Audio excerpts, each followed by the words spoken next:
Bonjour YouTube, c'est un plaisir de vous retrouver aujourd'hui et aujourd'hui je vous parle de Jujutsu Kaisen, l'épisode 4.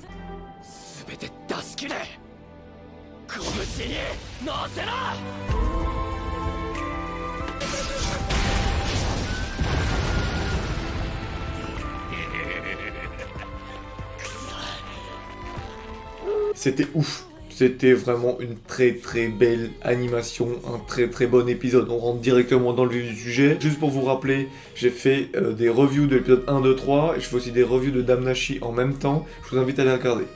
Voilà, on s'en bat les couilles, maintenant on y va. L'épisode, il était vraiment cool. L'animation, petite pépite. J'ai l'impression que le fait d'avoir de la concurrence entre les animés et même le fait qu'il y ait des webtoons, ça oblige une certaine exigence. Verbe exiger. Exigence. Ça oblige une certaine exigence sur la qualité d'animation, et encore une fois, on a été servi.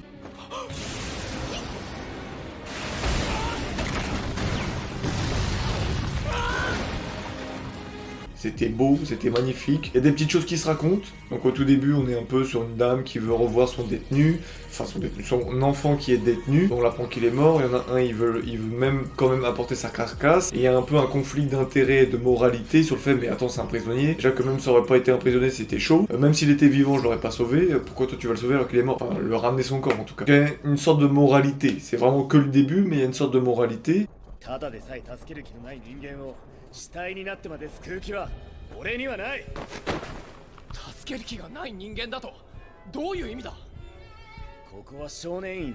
Intéressant, on voit à quel point il y a une sorte d'échelle vraiment très rapidement qui s'est instaurée dans l'épisode.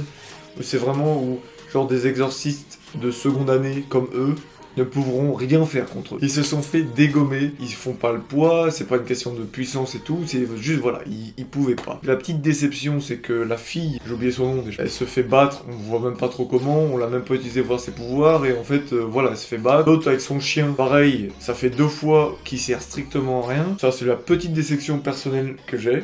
Mais j'ai vu déjà que dans le prochain épisode, le gars avec ses chiens, il va être un peu plus badass, je pense. Et on a vraiment encore une fois un développement sur le personnage principal, sur la conscience qu'il a d'être faible.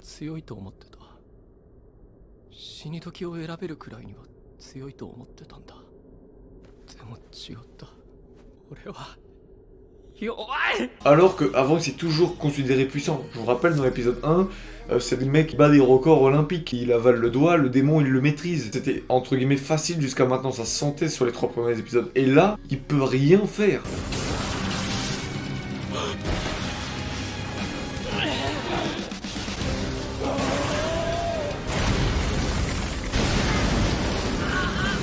Pour la première fois, il utilise ses pouvoirs en un coup de poing, donc on voit qu'il accumule tous les éléments négatifs, donc c'est comme ça qu'il utilise l'occulte. Est-ce que ça sera l'énergie qui fera passer, ou est-ce que pour lui, comme il a son monstre, c'est que comme ça que ça marche? En tout cas, on a toute cette partie très intéressante, où on se rend compte qu'il a aussi des regrets, mais il prend des leçons de ce qui s'est passé de ces épisodes précédents, quand le directeur lui dit « Écoute, au moment de mourir, tu vas avoir des regrets. »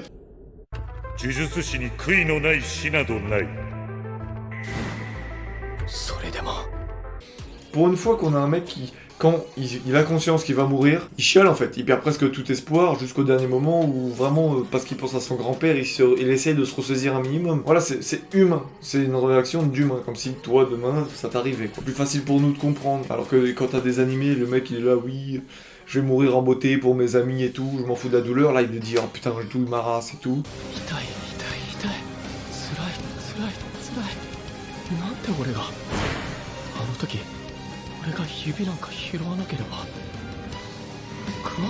Donc vraiment, on a cette partie vraiment humaine et très bien. Ensuite, derrière, le monstre du personnage principal qui s'éveille. Et là, c'était beau dans le sens où la facilité, ses idées qu'il a, directement la réaction du fléau en fait. Dès qu'il s'est transformé, il l'a reconnu à son aura et tout, il a eu peur, il paniquait. Et alors que juste avant, le gars c'est fou. Les gars, ils avaient jamais vu ça. C'est un truc surtout, c'est une question de vie ou de mort. Et là, d'un coup, c'est lui qui est tout faible.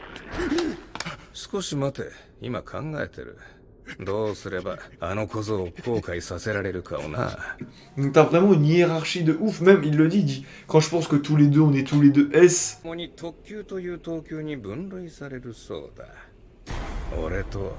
お前がだぞ。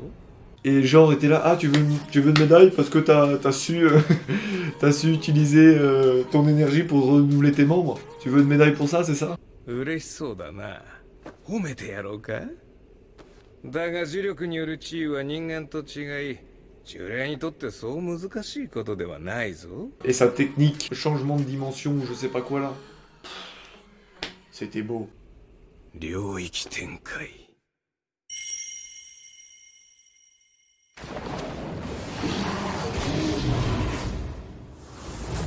福間水す。 C'était très bien fait que ça soit dans le développement du personnage principal et dans le développement de son monstre, très bien fait parce que au début son monstre on se dit ouais mais il se fait quand même violer par l'autre vite fait, tu vois il est pas si puissant. Et là on commence à comprendre l'échelle que ça. Il a que 1/20 de sa force les mecs. 1/20 de sa force quand même. Et on finit sur le fait qu'en fait à la fin il peut plus le contrôler. Et donc dans l'épisode suivant il va falloir qu'on se fight contre lui parce que finalement il a tué l'autre. J'espère quand même que la fille va avoir sur le long terme va pas être une Sakura bis, où genre on ne l'a vendu comme badass. Mais à la fin, c'est la connasse qui se fait à chaque fois niquer et qui doit être emmenée à l'hôpital et qui sert à rien en fait. J'espère vraiment que genre là, elle dit ouais non mais comment ça, moi je me fais soigner, moi je prends ma boîte de clous, je prends mes clous spéciaux et je ramène niquer des monstres. Donc j'espère que ça va être un truc comme ça. Donc voilà, dites-moi dans les commentaires ce que vous en avez pensé, n'hésitez pas à regarder mes autres reviews sur ce sujet. À la prochaine, merci pour tout, merci pour votre soutien, abonnez-vous, laissez un j'aime, laissez des commentaires, laissez votre avis tout simplement. À la prochaine,